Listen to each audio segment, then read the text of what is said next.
ఆ కుటుంబానికి కావాల్సినటువంటి ఆర్థిక స్వలంబన ఏ విధంగా అందించాలని ఒక నిర్ణయం తీసుకొని వారికి ఏ విధంగా మనం ఉన్నామో ఆ విధంగా ఆర్థిక సహాయం అందించడం జరిగింది.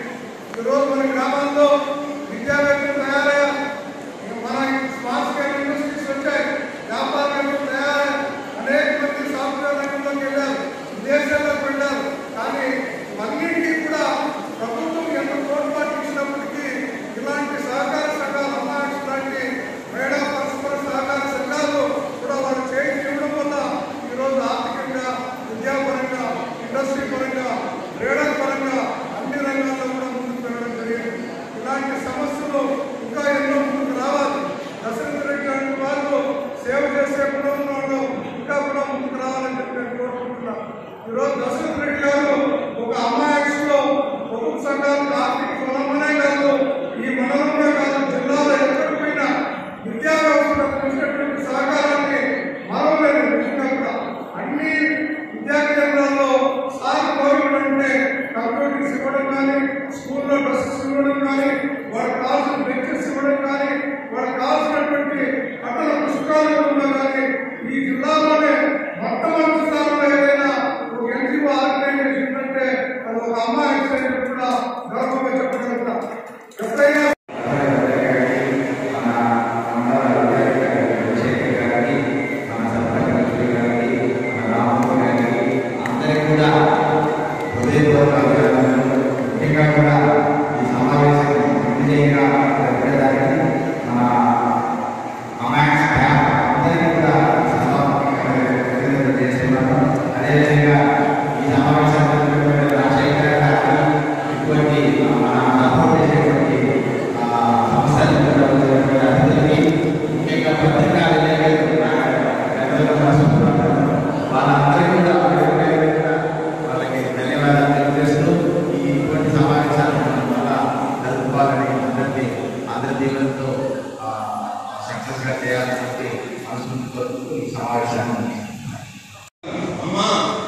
నాకు ముగ్గురు అమ్మాయిలు, ఒక అబ్బాయి.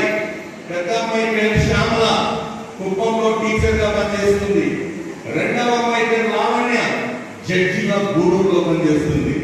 మూడవ అమ్మాయి పేరు నీరజ, బ్యాంక్ మేనేజర్, చెన్నైలో పనిచేస్తుంది.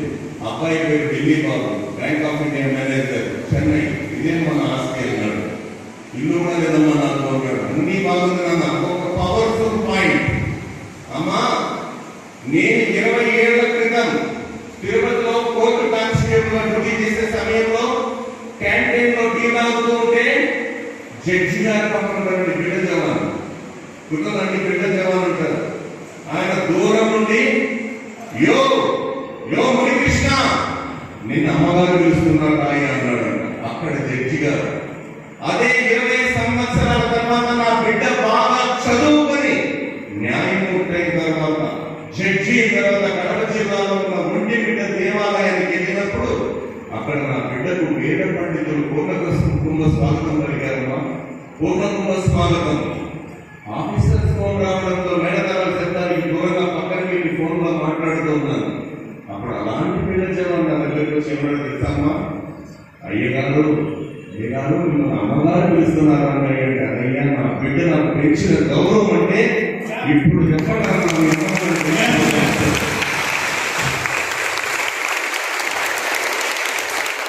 ప్రతి ఒక్కరికి ఉత్తముడు దురదృష్టం ఎంత, విధులీకముడు విధి రాత ఎంత, నమ్మకం పట్టుదల ఎగిరే ఆశ ఆకాశంత అంటారు. అందుకే నాన్న ఇంజనీరింగ్ చదివిన కలాం ప్రపంచంలో పెట్టించుకున్నట్ట సలాం. ఒకప్పుడు పేపర్ బాయ్, చదువు ద్వారా టాపర్ బాయ్.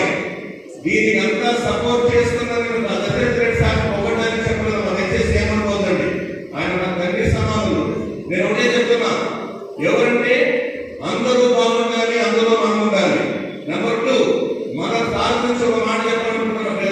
ఆల్మోస్ట్ స్టేజ్ మీద పెద్దలు అందరూ అదే బాగుంది. దశరథ్ రెడ్డి సార్ గురించి మనస్సు నేర్చుకోవడం నీ ఇష్టం. మన రొట్టె మనం తింటేది ప్రకృతి. వినదు బాబు, మన రొట్టె మనం తింటేది ప్రకృతి. ఎదుటి వాడి రొట్టెని లాక్కుని తింటేది వికృతి. మన రొట్టె మనం తింటూ ఎదుటి వారికి ఇస్తే సంస్కృతి అన్నారు.